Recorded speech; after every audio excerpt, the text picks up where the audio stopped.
आन चमन शोला बदन पहलू में आ जा, रहा गर्दिशों में हर दम इश्क का सितारा, दूर रह कर न करो करीब आ जा।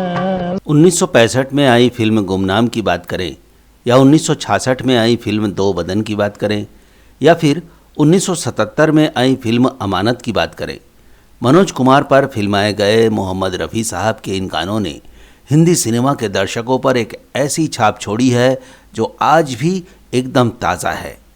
मनोज कुमार को मनोज कुमार बनाने में रफ़ी साहब का बहुत बड़ा योगदान था, क्योंकि उनके गाने सीधे लोगों के दिलों में उतर जाते थे और जिस भी एक्टर पर वो गाने फिल्माए जाते थे वो एक्टर भी गानों के साथ साथ लोगों के दिलों में पहुंच जाता था।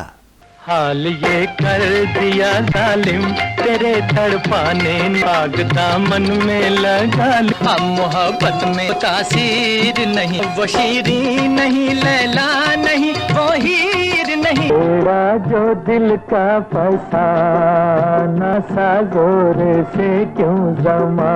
वैसे तो मनोज कुमार की पहली फिल्म 1957 में आई थी जिसका नाम था फैशन, और 1958 से ही रफ़ी साहब के गाने उन पर फिल्माए जाने शुरू हो गए थे। फिल्म पंचायत, बनारसी ठग और फिल्म नकली नवाब के जिन गानों की झलकियां आपने अभी देखी, ये रफ़ी साहब के वो गाने हैं जो मनोज कुमार के करियर के शुरुआती दौर में उन पर फिल्माए गए थे। आगे भी ये सिलसिला ऐसे ही चलता रहा। तूने मोहब्बत से मेरा दिल भर दिया, तू रात खड़ी थी छत पे मैं समझा के चांद निकला, जुल्फों को हटा ले चेहरे से। 1963 में आई फिल्म गृहस्थी, 1965 में आई फिल्म हिमालय की गोद में और 1966 में आई फिल्म सावन की घटा जैसी कई फिल्में हैं जिनमें रफ़ी साहब की मखमली आवाज़ और शोख अंदाज वाले गाने मनोज कुमार पर फिल्माए जाते रहे और मनोज कुमार उन पर अभिनय करते रहे। रफ़ी साहब के गाने भी सुपर हिट होते रहे और मनोज कुमार की भी अपनी पहचान बनती चली गई। यहाँ तक कि जिन फिल्मों और गानों के कारण मनोज कुमार को भारत कुमार के नाम से पहचाना गया, उन फिल्मों में भी रफ़ी साहब के गानों ने ही उन्हें पहचान दिलाई थी। पगड़ी संभाल जट्टा पगड़ी संभालो ए पगड़ी संभाल, फरोशी की तमन्ना हमारे दिल में है, ऐ वतन हमको तेरी कसम, तेरी राहों में जहाँ तक लुटा जाएं। ये तीनों गानों की झलकियाँ 1965 में आई फिल्म शहीद की हैं। ये वही फिल्म थी जिसने मनोज कुमार को पहचान दिलाई थी और उन्हें ये पहचान दिलाने में रफ़ी साहब की जादुई आवाज़ का भी कम कमाल नहीं था। हम आपको मनोज कुमार पर फिल्माए गए रफ़ी साहब के गानों की कुछ और झलकियाँ दिखाते हैं ताकि आप उस बात को समझ सकें जिसे हम आगे कहने जा रहे हैं। मोहब्बत हो गई जिनको दीवाने कहाँ जाए, मौसम लहरा गया नशा सा छा गया, मिलते ही निगाह दिल चला गया, तेरी जवानी तपता महीना ऐ नाज़नीना, मतलब निकल गया है तो पहचानते नहीं। क्या आपको इन गानों को सुनकर या इनकी झलकियां देखकर कहीं से भी ऐसा लगता है कि रफ़ी साहब की आवाज़ मनोज कुमार पर फिट नहीं बैठती या फिर मिसमैच होती है? नहीं लगता ना? फिर आखिर ऐसी क्या बात थी कि मनोज कुमार ने एक फिल्म का टाइटल सॉन्ग गाने के मामले में रफ़ी साहब का विरोध कर दिया? कौन सी थी वो फिल्म और क्या था पूरा मामला, यही बताने वाले हैं हम अपने इस वीडियो में, तो अंत तक बने रहिए हमारे साथ।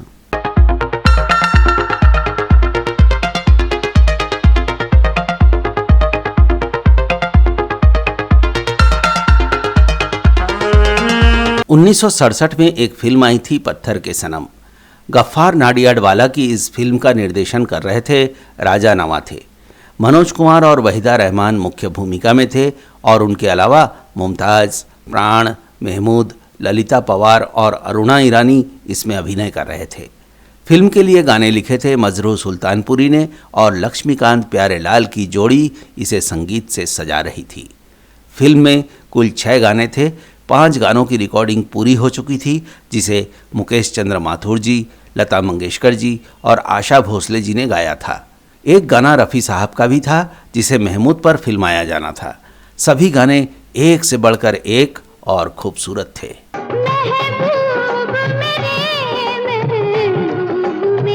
तू है तो दुनिया कितनी हंसी है, तौबा ये मत वाली चांद और सूरज आकर मांगे तुझसे रंगे जमा। बता तू क्या लाना, तुम लौट के आ जाना, याद रखोगे भूल जाओगे, कोई नहीं फिर भी है मुझको का इंतजार। दुश्मन है जमाना ठेंगे से, लुट जाए खजाना ठेंगे से। फिल्म का सबसे खूबसूरत और सबसे ज़्यादा महत्वपूर्ण टाइटल सॉन्ग अभी रिकॉर्ड होना बाकी था। मजरू सुल्तानपुरी ने गाना लिख लिया था, लक्ष्मीकांत प्यारेलाल की जोड़ी ने धुन एकदम तैयार कर ली थी। इंतज़ार था रफ़ी साहब की डेट का। तभी एक दिन मनोज कुमार लक्ष्मीकांत प्यारेलाल जी के पास पहुंचते हैं और उनसे कहते हैं कि मैं चाहता हूं कि फिल्म का टाइटल सॉन्ग मुकेश जी की आवाज़ में रिकॉर्ड किया जाए। यह सुनकर लक्ष्मीकांत प्यारेलाल परेशान हो गए, पर उन्होंने समझाते हुए मनोज कुमार से कहा कि मजरू सुल्तानपुरी ने जो गाना लिखा है उसमें कुछ बंदिशें ऐसी हैं कि इसे रफ़ी साहब ही गा सकते हैं और हमने धुन भी उसी हिसाब से तैयार कर ली है। ये गाना तो रफ़ी साहब ही गाएंगे। मनोज कुमार ने बहुत कोशिश की पर वो नहीं माने। तब मनोज कुमार फिल्म के प्रोड्यूसर गफ्फार नाडियाडवाला के पास पहुंच गए। गफ्फार जी खुद संगीत के अच्छे जानकार थे। उन्होंने मनोज कुमार से कहा कि देखिए, आप फिल्म के हीरो हैं और आपकी पसंद और नापसंदगी का ख्याल रखना मेरा फ़र्ज़ बनता है, लेकिन इस मामले में मैं आपकी बात नहीं मान सकता, क्योंकि प्रोडक्शन के हिसाब से लक्ष्मीकांत प्यारेलाल जी का फैसला एकदम सही है। ये गाना तो रफ़ी साहब ही गाएंगे। मनोज कुमार तो निराश हो गए। जाहिर है गाना रफ़ी साहब ने ही गाया और जब इस गाने को लोगों ने सुना तो सुनते ही रह गए। पत्थर के सनम मुझे हमने मोहब्बत का खुदा जाना। रफ़ी साहब ने इस गाने को ऐसा दिल चीर कर गाया कि गाने की पहली पंक्ति से ही लोग इसकी जादुई गिरफ्त में आ गए। गाना जब भी बजना शुरू होता तो ऐसा कोई नहीं होता था जो इस गाने को बीच में सुनना छोड़कर रुक सकता था या कोई दूसरे काम में मशगूल हो सकता था। 1967 के इस गाने का जादू आज भी एकदम ताज़ा है और हमेशा हमेशा के लिए बरकरार रहने वाला है। रफ़ी साहब के शोख आवाज़ में इस गाने का खुमार ऐसा छा जाता है कि लोग एकदम से सम्मोहित हो जाते हैं। अब तो मनोज कुमार को लग रहा था कि रफ़ी साहब का विरोध करके उनसे बड़ी भूल हो गई थी। वो रफ़ी साहब के इस गाने को ना तो जान पाए थे ना समझ पाए थे। बड़ी भूल हुई, ये क्या समझा, ये क्या जाना। बहरहाल फिल्म पत्थर के सनम हिट साबित हुई। टाइटल सॉन्ग के साथ ही इस फिल्म के सभी गाने भी खूब पसंद किए गए। बस लोगों को ये समझ नहीं आया कि जिस रफ़ी साहब की आवाज़ पर ओठ हिलाकर मनोज कुमार ने प्रसिद्धि पाई थी, वो मनोज कुमार अचानक रफ़ी साहब के खिलाफ कैसे हो गए। लोगों ने अपने अपने कयास भी लगाए। किसी ने कहा कि हो सकता है कि पहले मनोज कुमार उस पोजीशन में नहीं थे कि गायक कौन होगा इस पर अपनी राय दे पाते। बाद में जब वो पोजीशन में आ गए तो उन्होंने अपनी राय दी। कुछ ने कहा कि उनका फैसला गलत हो सकता है, लेकिन उन्हें लगा होगा कि इस गाने को मुकेश जी ज़्यादा अच्छा गा सकते हैं। तो कुछ ने यह भी कहा कि जिस तरह से राज कपूर ने मुकेश जी को अपनी आवाज़ बना ली थी, शम्मी कपूर ने, शशि कपूर ने और राजकुमार ने रफ़ी साहब को अपनी आवाज़ मान लिया था। राजेश खन्ना को लगता था कि किशोर कुमार उनकी आवाज़ हैं। तो हो सकता है इसी तर्ज पर मनोज कुमार जी ने भी मुकेश जी की तरफदारी की हो और गलत साबित हुए हों।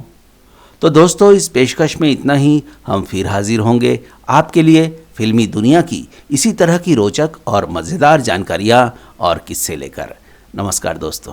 पत्थर के सनम मुझे हमने मोहब्बत का खुदा जाना। महबूब मेरे महबूब दुनिया कितनी हंसी है। तौबा ये मत वाली चांद और सूरज आकर मांगे तुझसे रंगे जमाल। बता दूं क्या लाना, तुम लौट के आ जाना। याद रखोगे भूल जाओगे, कोई नहीं है फिर भी है मुझको का इंतजार। दुश्मन है जमाना ठेंगे से लुट जाए खजाना ठेंगे से। बड़ी भूल हुई ये क्या समझा ये क्या जाना।